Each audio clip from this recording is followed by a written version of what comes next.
just processing something. I recently had this trial of a certain kind. You know, it says that rejoice in your trials of many kinds. Consider pure joy when you face trials of many kinds. And I had a trial recently, and I don't know.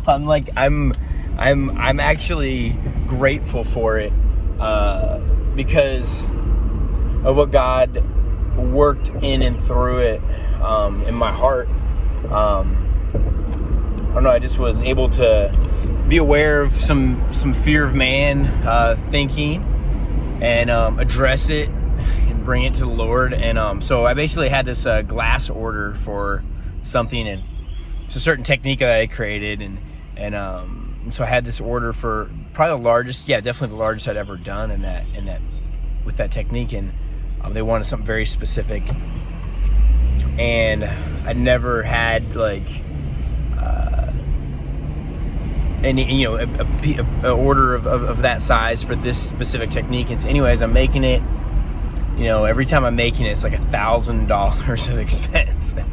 It was a decent price tag on it, so I wasn't too worried when it didn't happen the first time. And then the second time, and after that, started feeling stressed, and started feeling anxiety, and the Lord just really had me give it back to Him and realize that, like, at the end of the day, if I'm like, hey, I can't do this, and I have to refund Him the money that He had deposited on it and have already spent, at the end of it, it was $4,000. That it was okay.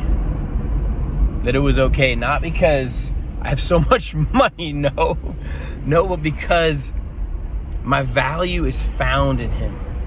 That even though in every aspect of, like, in the natural, like my skills, like, I look at, people on my team that, like, I had to have 5 people assisting on this, like people that are at the studio around, and the client himself and my wife, and be like, hey, this isn't coming out. And I've tried it multiple times. And, in all natural essence is like, I'm a failure, right? Like, and I honestly, I'm not looking for whatever. That's the opposite of what I'm thinking. I'm like, I'm not just saying this in like, this like hopeful, kind of build up my mindset kind of thing, but it's like in a genuine, like, I know that, like, I am grounded in His love, and that's what was causing me to stress. Was I was starting to think about these other things and the value and the inflating them into something they were not. They didn't make me, and so they can't break me, right? And only the Lord made me, and so He's the only one that could break me, right? And He only wants to build me up, and He has plans of goodness and mercy and kindness. And so in Him I'm more than a conqueror. And so, like, when I say that, it's not just like, this is something to, like, build up, and this is a positive thinking. Not that there's anything wrong with positive thinking. Obviously, positive thinking is a good thing that Jesus, in the scriptures that talks about, like, think on things praiseworthy, right? There's clearly, like, positive thinking is good. It's definitely a lot better than negative thinking. But in and of itself, positive thinking doesn't make me something. But if God says that I'm something, if He says something about me, then I can hold tight to that, and I can believe and trust in Him that that's true. So anyways, if there's something that's happened in your life, and you're facing a trial, it's an opportunity. It's an opportunity to look at what's going on in your heart and realize, like, is there something I'm putting up as too value, making it too important, making it too big, and giving that to God, and be like, what you say and who you are in my life, as my Father, as my friend, as my lover, as my everything, the one who's deposited His very self into me. You're the one that has made me, and you're the only one that can break me. And He only has plans for goodness. He doesn't want to break you. He wants to actually just mold and shape you, and reveal Himself through you. And so I just encourage you today. It says that those that believe in Him, they shall not die. Obviously, like, you can still physically die, but you'll live forever. You can't die. You really can't fail, because you're more than a conqueror of Him, because actually He's proud of you. It's just, it's not just like an idea. It's a reality. This is a reality of all realities. He's your Father, and He's so proud of you because you're in Him, and He sees Jesus when He sees you. And so, Yeah, you can't die. You can't fail. You can't you can't die, you can't fail. You can't be loved any less or any more, because you're loved as much as you can possibly be loved. So I just encourage you today that if there's anything you're finding your hope in, your value in, your anything that's shaking you today, bring it to him, because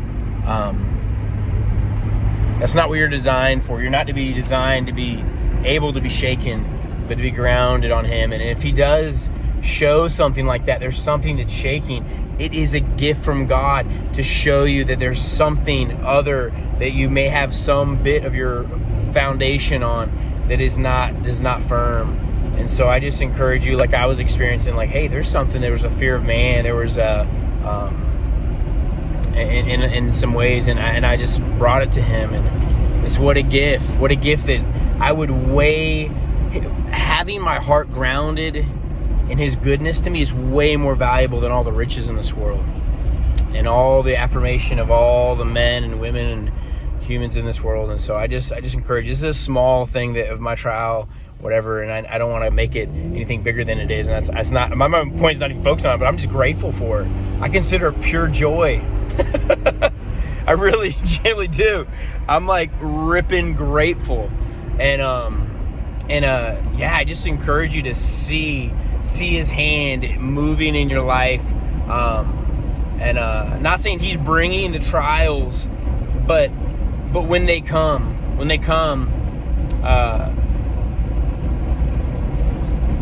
there's certain things like sickness and death. I don't believe that God's the author of those things, but if they come, God will work them together for good, right? And I'm in no way saying that God's bringing those things, and this is not that even. This is something different. But I rejoice. I love what Paul says. He says, I consider pure rubbish. And many biblical theologians would say that was actually like a curse word in our language, like the poo-poo word that's considered a curse word in our language or our culture, really. It's really, in my mind, I don't think it's so much of a curse word. It's, our culture, we've kind of turned it into one. But it really just means poop. But you know what I'm saying? But he says, consider pure rubbish, cow dung, right? Compared to the surpassing greatness of knowing Jesus. I consider everything rubbish compared to the surpassing, amazing greatness of knowing Jesus. And so I just love you. I just encourage you to let your heart be ravished with his love and his goodness. Love you guys. Bless you.